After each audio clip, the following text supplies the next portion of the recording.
Coming up on this episode of Discover Health Podcast.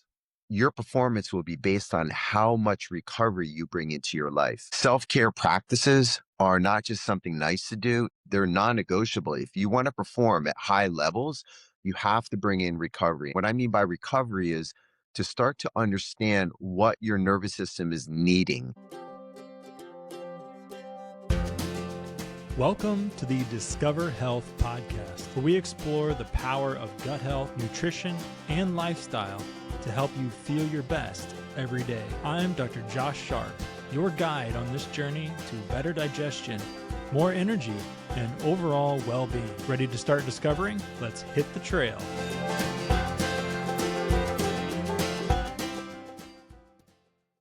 Welcome back to another episode of Discover Health Podcast. I'm your host, Dr. Joshua Sharp, and joining me today is Dr. Mario Mancini. Not that Dr. Mario, okay, not the video game Dr. Mario. He's way better, way cooler. He's got a lot more good stuff to share with us, but he is a biomedical acupuncture expert. He's a functional neurology specialist and founder of the Center for Integrative Care in San Diego, California. And there he has helped thousands of patients move beyond symptom management over the past 30 years or so. Drawing from his background as a former competitive fighter, he blends ancient practices like Tai Chi, Qigong with modern neuroscience to teach people how to reset their nervous system in 60 seconds or less and transform their stress into resilience and flow. Thank you so much for joining me today, Dr. Mancini. Thank you. Yeah, good to be here.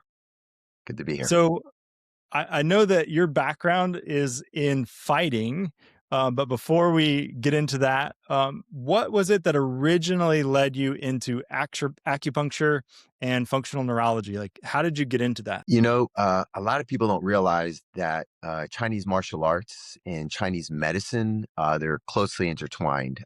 They're really a system within themselves. And me training since I was 6 years old, I was immersed in this practice of philosophy, medicine, diet, nutrition, acupuncture points, even before I even thought about being a doctor of Chinese medicine. So this has been since my childhood, and it kind of just evolved into something to where I am now. That's great.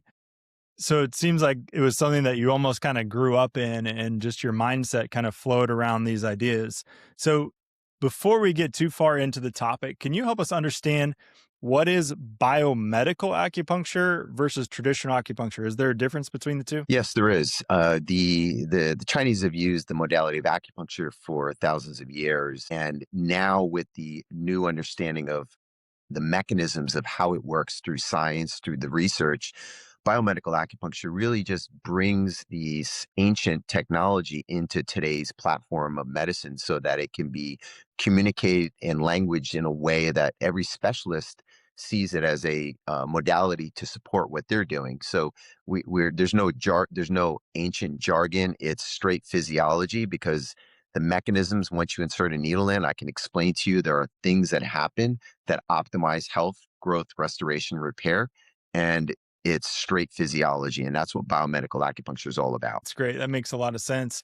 I I trained at Logan College of Chiropractic, and there, we had a doctor who did a lot of diagnostic imaging, but he actually was fairly famous for some of his research surrounding acupuncture and using Mm. functional MRI and acupuncture and trying to, see what would happen in the brain whenever he stimulated certain acupuncture points. And he had such amazing research. It was really cool to explore and just see that stuff that the Chinese were able to perceive just with their fingers, a couple thousand years ago or so.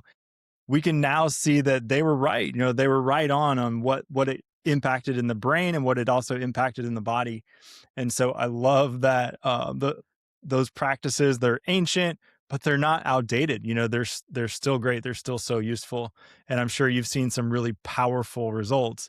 Now, talking about your own journey when you were dealing with pain, with injuries as a fighter, I know that you had talked about that the key was not just pushing through or just gritting your teeth and bearing it, but instead what you said was the key was self-regulation. So what do you mean by self-regulation, and how has self-regulation helped you to move forward through those types of things? Yeah, great question. What really made the distinction for me is to understand this ancient and primitive system. It's called the autonomic nervous system. And a lot of people, know it as the fight, flight, and freeze response. And now the additional component that a lot of people need to understand is the fawn response as well. But these are survival systems that, what makes an Olympic athlete do what they do so well. They don't manage it, they don't suppress it. What they've done is they've learned how to influence it for high performance. And when I say high performance, I don't just mean as an Olympic athlete. I mean for a stay-home parent dealing with a bunch of kids, a CEO, a business owner, just working at your job, living life.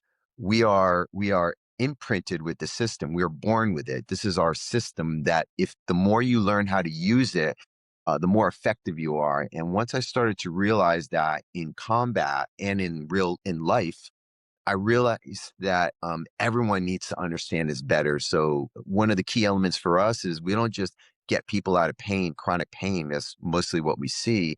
We teach them how to regulate their nervous system so that they can start to do same or similar things that we do in treatment, but on their own to empower them. And everyone has the medicine within them once they understand that. And the survival system is a key to determine how healthy you're going to be. And on the other side, how sick you can get. I totally agree with that. Absolutely. Yeah, if your body is perceiving stress all of the time, whether that's stress from, training really hard or physical load, or if it's stress from psychological stress, that stress response can prevent you from being able to activate your healing. A lot of what you're talking about lines up. And, high performers, you're absolutely right. That could be a busy mom, dealing with homeschool and work and all the things. Sometimes they feel like they have to just push through. And I love that you're talking about, okay, it's not about pushing forward. It's about self-regulation. And so again, many of our listeners probably are busy moms and they're wanting to find ways to take care of themselves and get healthier. But a lot of times those moms might feel conflicted about taking time out for themselves, and Mm. so many of them are just trying to use grit and just push through their own struggles with chronic illness or low energy. What would be your advice to those listeners who haven't taken the time to prioritize their own health and to reset their own system? I will tell you that that was me as an athlete, because as an athlete early on, performance was number one. That means I would push hard and not focus on recovery. Now, as I've been getting older, I'm starting to realize the things that I've been teaching my patients, and a lot of them are moms, that your performance will be based on how much recovery you bring into your life. Self care practices are not just something nice to do, they're non negotiable. If you want to perform at high levels, you have to bring in recovery. And what I mean by recovery is to start to understand what your nervous system is needing in that moment. So, a lot of times I hear moms say, I'm so overwhelmed.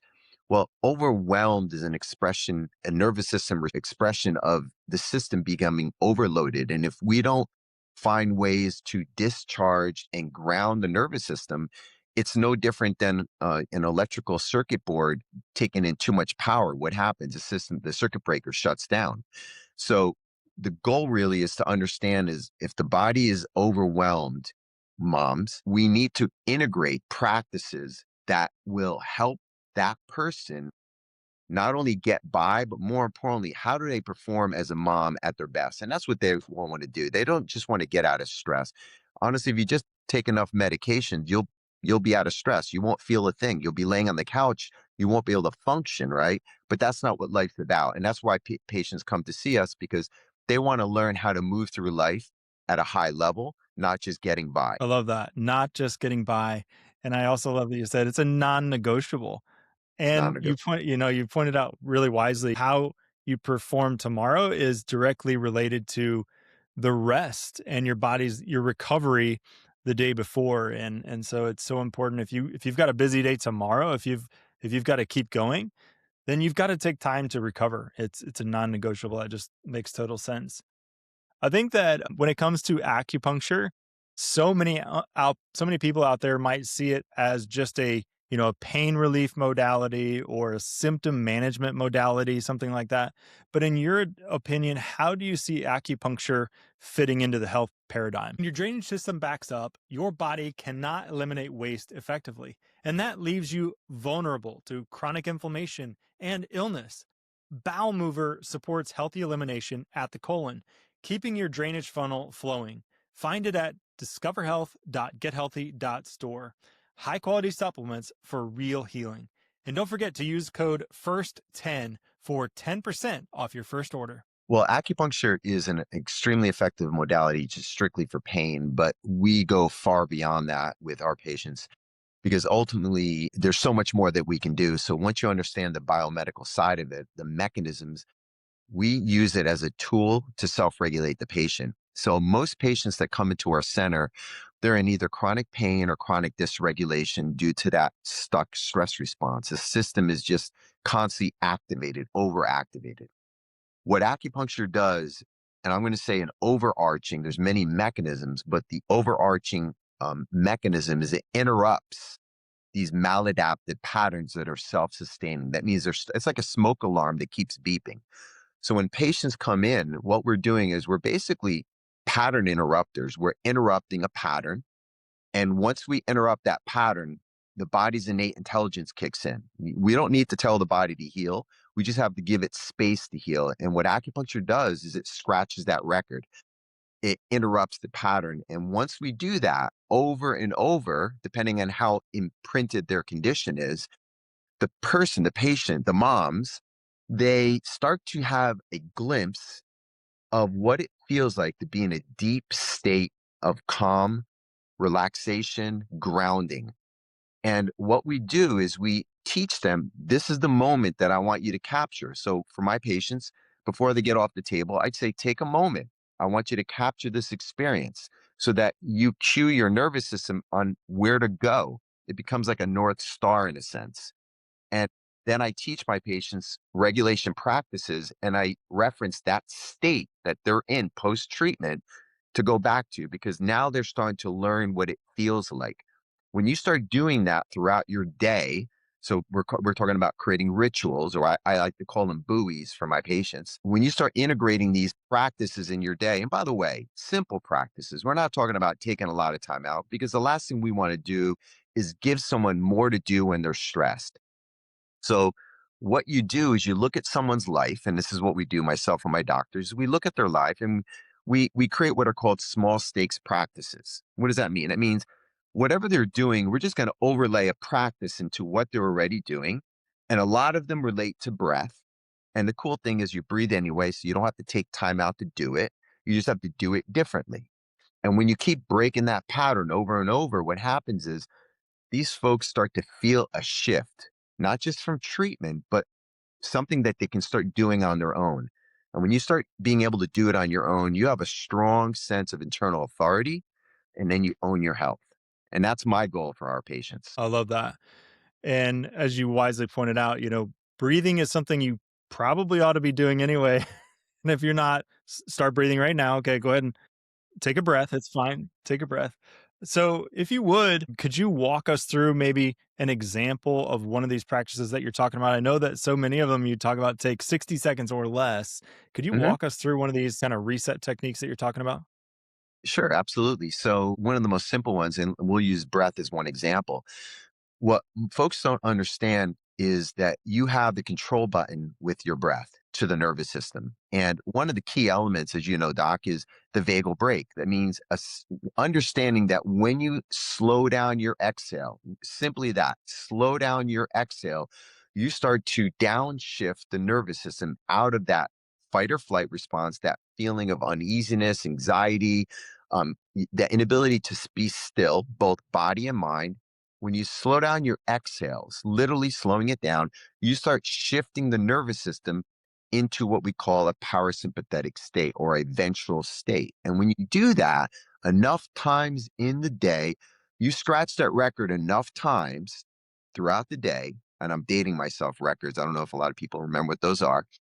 What you're doing is you're interrupting that self-sustaining pattern, that what I call that stream of chronic stress and anxiety and uneasiness and dysfunction. So a simple practice is, and I do this with my patients, is I have them either put a little reminder on their phone. I feel like a kindergarten teacher sometimes. I give stickers to my patients and it says breathe.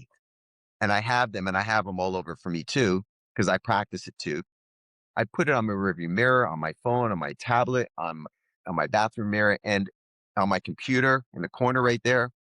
And all I do is look. And the moment I look at it, guess what? I'm either inhaling or exhaling. So all I tell my patients is every time you see that sticker, just slow down your exhale. And imagine doing this 30, 40, 50 times a day. You're going to start shifting the entire nervous system with the most simple practice. And all you're doing is overlaying what you're doing already, but changing it, adjusting it slightly. So we're not taking time out of their life. That's the most important thing. Yeah, you're absolutely right. That would take literally no extra time whatsoever.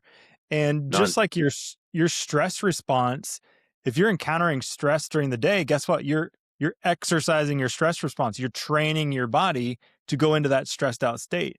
And so if you want to shift it the other direction, as you talked about, you've got to practice and train your body how to de-escalate that stress response and activate the parasympathetic, the rest and digest, so healing and energy production can be prioritized. And so that Yeah, makes so much sense. And you make it sound so simple. And it is. It doesn't have to it be is. so difficult. It's extremely simple. And I do point out to my patients, a lot of people want to manage stress, change things, adjust the world. But you know what? We're in this world.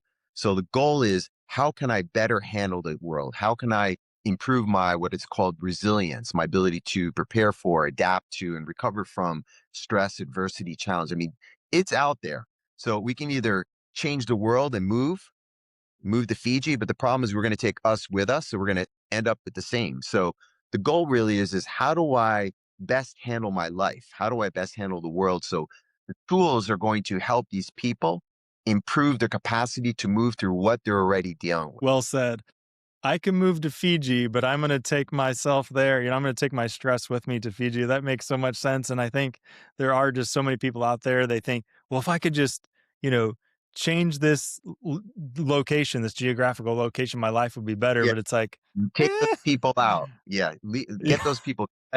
And by the way, of course, if there's an environment, because environment will trump willpower. So if you have an environment that you really, truly, genuinely, and sincerely are doing your best, and the environment keeps breaking you down, you need to change environments. But 90% of the time, it's how well we're able to handle the environment.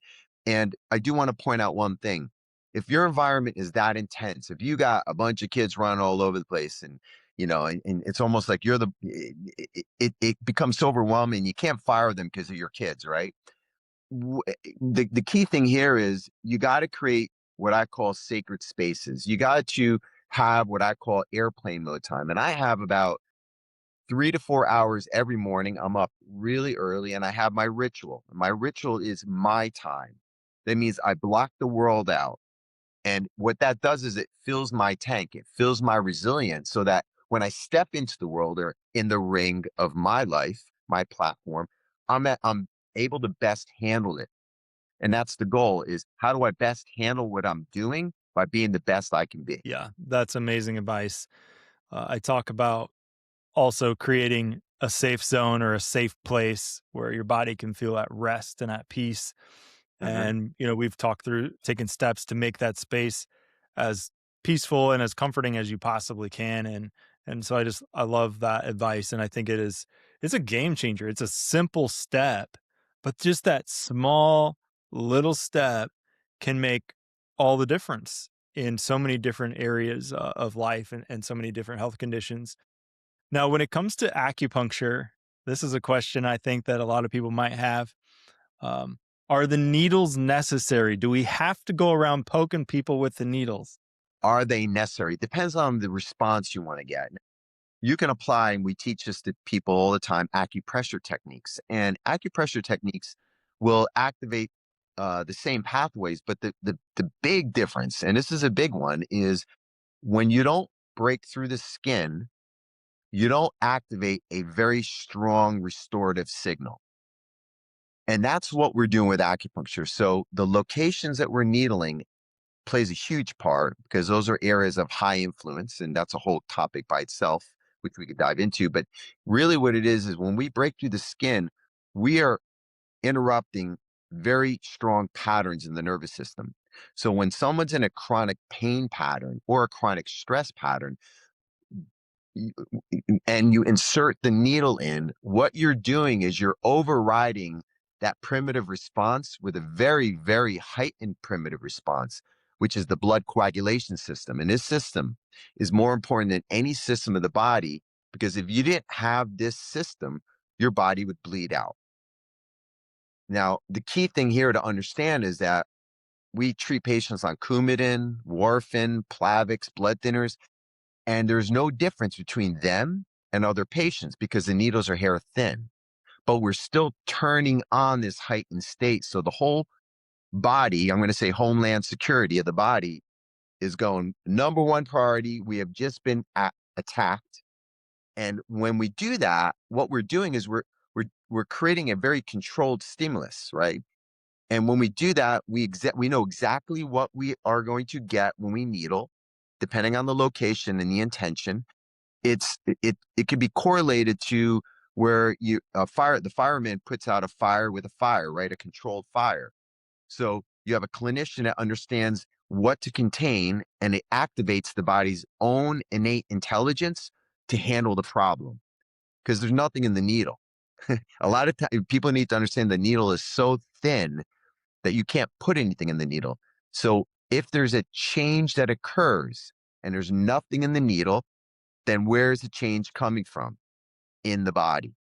And that's an important thing to understand is that what we're doing is we are literally understanding what we want to influence, how we want to influence it, and then we trigger the body to do it. And that's what we're doing with acupuncture. When it comes to resetting the nervous system, acupuncture is amazing, and I know that you talked about you also teach people some acupressure points, and as you mentioned, the response isn't the exact same. It's not on the same level, but there can be some beneficial points that might help people in certain situations.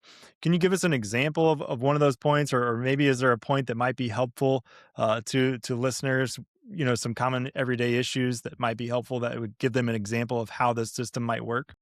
Sure, absolutely. So when you're under a state of pain, chronic pain, or stress in general, the upper back, neck, and traps, they get real contracted, right? And why they do that is because there's an area in the back, upper back called the sympathetic vascular. So when you're under stress, the system will immediately pull up the shoulders. It'll protect from a blow. So if you hear a loud noise or somebody comes at you, you don't need to be a martial artist. Your hands go up. You put your head up because you need to protect your face, but you don't need to be trained. It's an instinct. Now, when people are in this chronic state, these guys here, the trapezius muscles connected in this whole region and in the upper back, they start getting tighter and tighter. So with acupuncture, when we needle, we're interrupting what are called muscle spindles to help the muscle relax. But you can also do that, not to that degree, but you can also do that simply by grasping the shoulder, the trapezius. And one simple practice, and again, acupressure is not just pressure, it's also grabbing and grasping. So you're getting the point. For example, like you can grab the trapezius muscle, you can squeeze the shoulder. And I generally will tell my patients, squeeze it to about a little over 50% of what you're okay with and hold it there. And you might start feeling a little bit of referral going up into the neck and just keep holding it there. And then within about 5 to 10 seconds, depending, we usually do this after treatment. But I ask the patient, is it still that level about 60%? Oh, no, now it's down to about a 3 or 4. What we're doing is we're kind of rebooting the body's pain control system and we're relaxing the muscle. Now, once you release it, you're going to feel the muscles kind of relax. This is something that you can practice, and this is something we teach our patients after acupuncture because at the end of the day, we want them to understand how they can help themselves. The treatment has a strong interrupt and reset, but then we teach patients how to keep it going. Do you need to have acupuncture to get that effect? No, but the acupuncture speeds up the process exponentially. That's the difference. Yeah, that makes a lot of sense. And I love that you're empowering people to learn how to regulate their own nervous system because they, you know, you can't come to their house every single day in stressful situations and deliver a treatment, and you're not always going to be around it. And so that's such a great thing that you're providing some tools for people to learn how to reset their own nervous system. Um, so you mentioned turning your stress response into strength. So Mm, what is it, or how do you actually take your stress response and then shift what can be a weakness for so many people into a strength?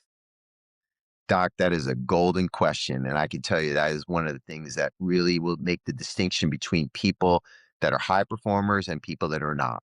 The difference between a gold and a silver, a difference between a mother who can handle her day and another one that is overwhelmed and shut down. When we're talking about how do you take that energy, so think of it as just pure straight energy. That's simple. Let's use the sympathetic side of this, the fight flight. And really what that means is it's energy coming up and getting activated. It is not bad. It's not wrong. We need it to wake up in the morning. We need it to get motivated. The problem or the challenge is when it's overactivated for what we need. In other words, it's dysregulated. So how do you shift from a So the only difference between anxiety and excitement is regulation. You can have anxiety, but if you know how to regulate it, which means simply discharging that energy. So if you have a lot of anxiety, one of the things I would tell my patients is we need to move your body more. There's a practice called bounce and breathe. Get up, just bounce and breathe. And and when you keep doing that, and you do that for about, and the key time frame that I use is 90 seconds because it's a well researched time frame. You do it for about 90 seconds and you'll discharge enough that you'll start feeling more grounded, more settled, more calm, not just your body, but with your attention. So instead of feeling scattered, you do your long exhales, you get up and you move, you go for a walk, you do something that releases that energy. And then what happens is you have enough energy that you can contain it, because that's really what it's about. It's about taking that excess energy that causes anxiety, discharge it, which means move your body and exhale to the point that it no longer feels overwhelming. And when that happens, you have shifted from a dysregulated state to a regulated state, which what I call float state. It's what the high level athletes do. It's the person that looks like they got it together because they're moving good, they're grounded, and everything around them might be chaotic, but they got it.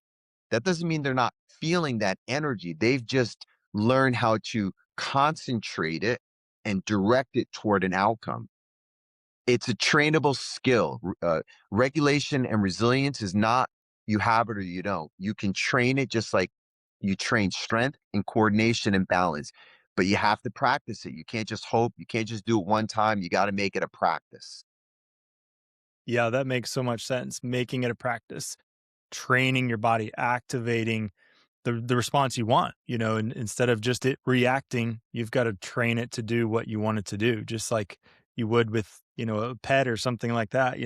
They just have their natural instincts and react. But if you want them to do something outside of their, what is natural, then that takes work, a little training. So that's great advice. Do you have any other words of wisdom, or maybe a couple of top tips, advice for the listeners out there, busy moms that are, maybe struggling to keep up with life?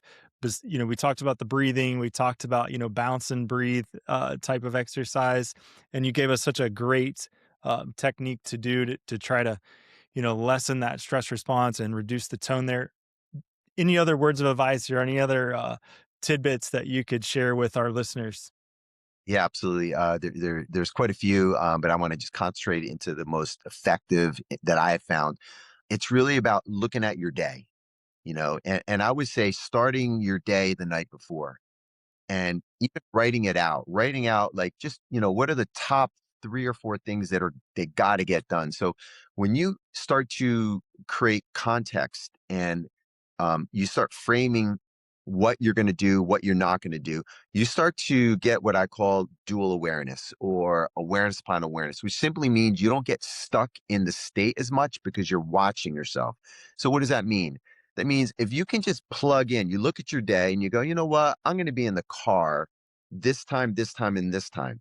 I'm going to plug in slow exhales or aggressive exhales if I'm really tense every time I hit the car. Before I go into the house, I'm going to take a moment and I'm going to jump up and down. This may sound crazy, but bounce and breathe. If you bounce and breathe exhales for 90 seconds, and if you do that in the morning, if you do it in the afternoon at clinic, by the way, I love my patients. I love the work I do. But if you don't know how to discharge and you're seeing patient after patient after patient, it's going to hit you. So you have to, as a clinician, as you need to learn how to self-regulate. So all day long, I'm bouncing and breathing. All day long, I'm doing my exhales. All day long, I'm opening up my attention. So here's another one. Before you start a new segment of your day, and it could be work, it could be home, it could be workout, go outside and try to open your attention as far as you can. In other words, open your attention to and try to take in as much as you can. Instead of narrowing your focus on one thing, open it and notice how many things in your environment you can see. When you start to orient yourself outward and open up your attention, what you're doing is your open focus attention starts to calm the nervous system down.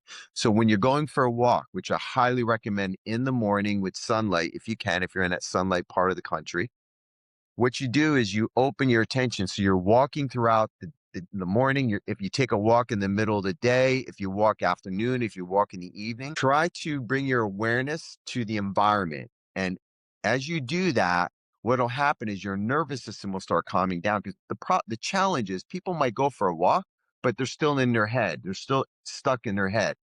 And I do it too, by the way. And I'm telling you to remind me to tell the audience that we all have to do this. Open your attention, become more aware, and just by opening up your focus, and if you can bring in some slow exhales, your nervous system will be recalibrated. That means you'll step back into something that was before the walk, stressful and anxiety provoking. You go back into it and you're going to look at it and you're going to say, I'm okay. I think I can handle this. Or you know what? It wasn't as catastrophic as I thought. Or you know what? I'm not going to do this now because it's not important right now. Because when you're under stress, everything's important, everything's an urgent. And when do you have to do it? Now. So it's about just breaking the pattern throughout the day so that you go back into your life with more ease and more grounded perception and function at a higher level.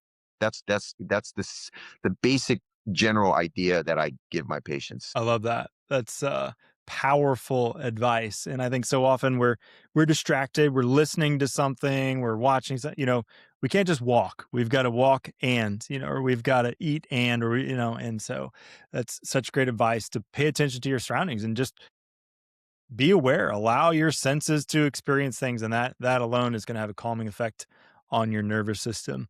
Dr. Mancini, thank you so much for taking the time to join us today. And if listeners wanted to get in contact with you or hear more of some of the stuff that you have to offer, how could they connect with you? They can go to our website, the Center for Integrative We're in San Diego.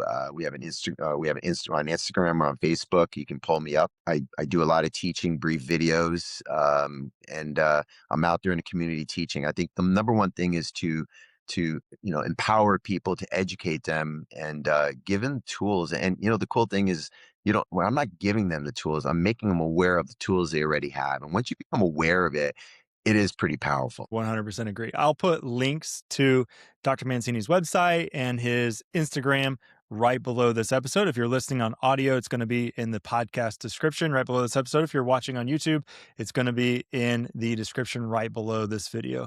Again, Dr. Mancini, thank you so much for taking the time to join us. And we just really appreciate the advice and all the cool stuff that you shared with us. Appreciate it. Thanks for having me, Doc.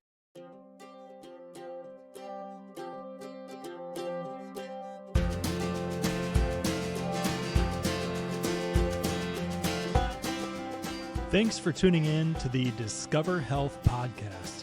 Remember, your health is a journey, not a destination. Keep exploring, and we'll see you next week.